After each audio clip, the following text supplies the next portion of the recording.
Hello বন্ধুরা, welcome back to my channel Mampi kitchen and ব্লগে সবাইকে স্বাগত জানাই। তো বন্ধুরা দেখো, আজকে আমি ব্লগটা বাড়ি থেকে স্টার্ট করতে পারিনি, কারণ হচ্ছে যে 6:20 ট্রেন, আর আমি 4:30 থেকে উঠে রেডি হয়ে তাড়াতাড়ি করে চলে এসেছি।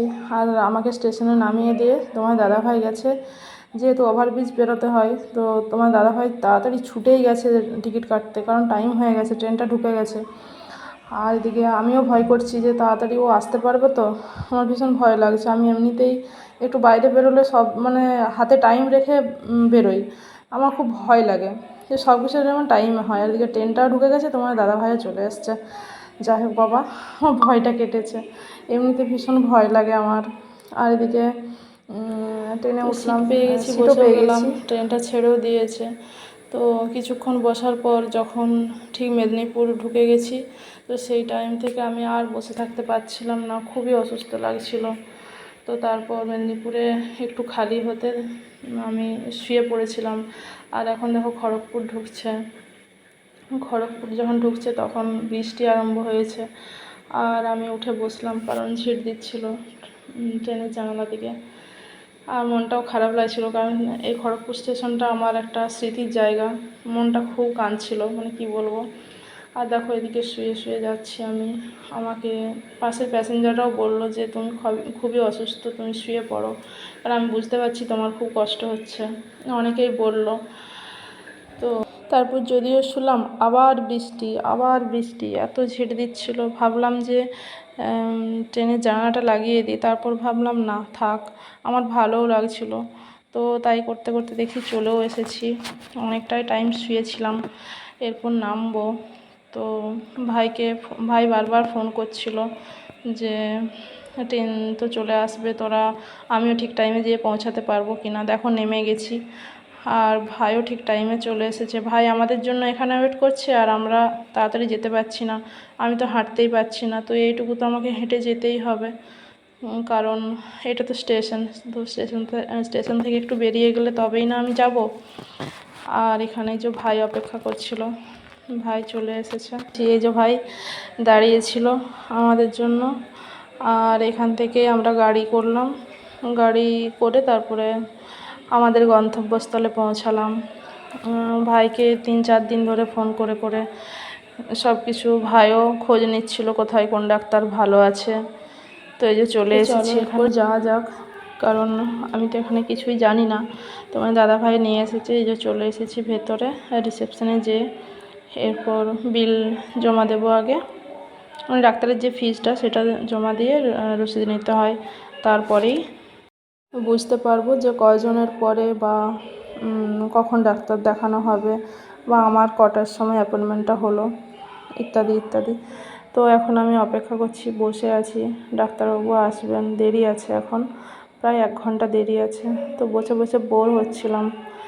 আর এখানে দেখো আমি যেখানে বসে আছি, পেছনে একটা কি সুন্দর গণেশ ঠাকুর আছে। তো এই গণেশ ঠাকুরটাই আমি দেখছিলাম বারবার। আর এদিকে আমি তেলে পুড়ে গেছিলাম বলে তোমার দাদাভাই দেখছে, বলছে গলায় কিসের দাগ, এই যে দেখো কালো কালো দাগগুলো দেখাচ্ছে, ওটা আমি মাছ ভাজতে যেয়ে মাছের তেলে পুড়ে গিয়েছিলাম। তো ওর ওখানে যেয়ে নজর পড়ছে, অবাক কাণ্ড তোমার দাদাভাইয়ের। আর এদিকে দেখো আমি ভিডিও করতে করতে আমার ফোনের চার্জ শেষ হয়ে গেছে, শেষ কি অর্ধেকের উপর শেষ হয়ে গেছে। তো আমি এখানে চার্জ দিচ্ছিলাম। একজন বলল, ম্যাডাম এখানে চার্জে দেবেন, ফোন কিন্তু দূরে রাখা যাবে না, ফোনে যেখানে চার্জ দেবেন সে সামনে যেয়ে বসুন। তো আবার আমি সিট চেঞ্জ করে সামনে যেয়ে বসলাম যেখানটায় চার্জ দেব। তো ওখানটায় চার্জ দিলাম আমি ফোনটা।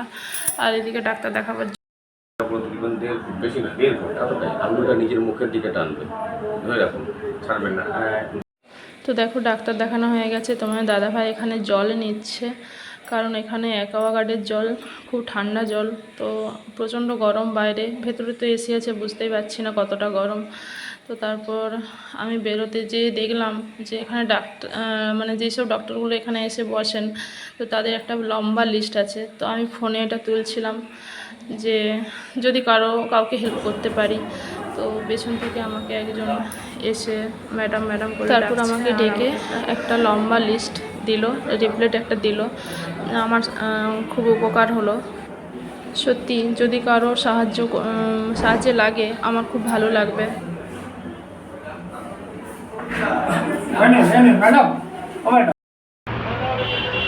দেখো ডাক্তার দেখি আমি এখন চলে এসেছি, আর এখন একটু ওষুধ কিনবো।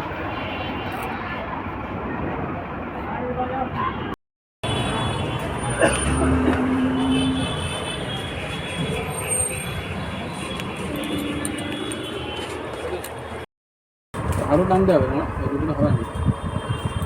200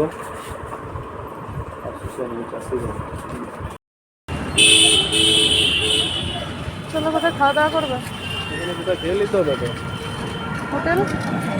তো এই সামনে কোনো হোটেল পেলাম না, তো সেই জন্য বাস পেলাম, বাসে উঠে গেছি, কারণ দেরি করে লাভ নেই। এখান থেকে বাসই ধরলাম, সুবিধা হবে, একদম হাওড়া স্টেশনে যেয়ে পৌঁছে যাব। দেখো এদিকে স্ট্যান্ডে চলে এসেছি, আর আর এই সময় আমি একটু গঙ্গায় যাব বলে বলছিলাম, তো সামনেই দেখতে পেলাম যে এখন গঙ্গাতে জোয়ার এসেছে। তো দেখো চারিদিকে একুল ওকুল যেন ভর্তি জল। জোয়ার এলে যা হয় আর কি। তো খুব ভালো লাগছিল দেখতে। আর সামনেই একটা হোটেলে খেতাম না, মানে রুচি হচ্ছিল না খেতে, কিন্তু খিদেও পেয়েছিল, তো সেই জন্য অল্প করে খেলাম আর কি। তো চলো খাবারটা খেয়ে নিই, তারপর আসছি। কি অবস্থা, এখন জোয়ার চলছে যদিও। তো দেখো আমরা এতটা দূরে দাঁড়িয়েছিলাম, আস্তে আস্তে জলটা যেন সেই সমুদ্রের ঢেউয়ের মতো আসছে। আর এখানে তো আর এখন স্নান করব না, তো সেই জন্য মাথায় একটু নিলাম, হাত পাগুলো ধুলাম। আর তোমার দাদাভাই 1 বোতল জল নিল, কারণ আমি বললাম যে জল এসেছি যখন একটু গঙ্গা জল নিয়ে যাই, কারণ বাড়িতে গোপাল আছে, গোপালের পুজোতে লাগে, বা পুজোতে লাগে তো অবশ্যই। তো সেই জন্য নিলাম 1 বোতল। আর আমি যেও না, পড়ে যাবে। না না না না না না, যেও না যেও না যেও না, না যেও না।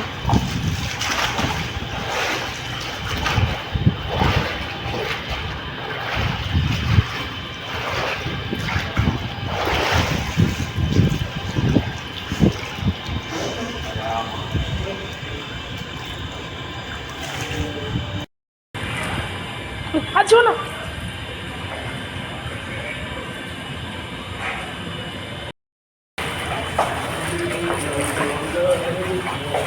চলো উঠে গেল।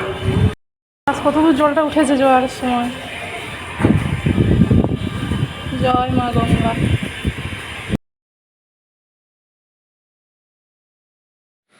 তো দেখো অনেকক্ষণ টাইম কাটালাম গঙ্গার ধারে, তো এরপর স্টেশনে চলে এসেছি। আর তোমার দাদাভাই টিকিট কাটছে, কারণ ট্রেনের টাইম হয়ে গেছে। তো এই যে টিকিট কাটা হয়ে গেছে, আর একটু ভাবলাম বসবো আর কয়েকটা রিলস বানাবো, ব্যাস হয়ে গেল। ট্রেন ঢুকে গেছে, মনটা খারাপ হয়ে গেল। আজকে সারাদিন একটা রিলস বানাতে পেলাম না, মনটা খারাপ হয়ে গেল। কি করব, দেখেছ মুখটার অবস্থা। ভেবেছিলাম হাওড়া স্টেশনে বসে বসে একটা রিলস বানাবো, আর হলো না। Tata, bye bye.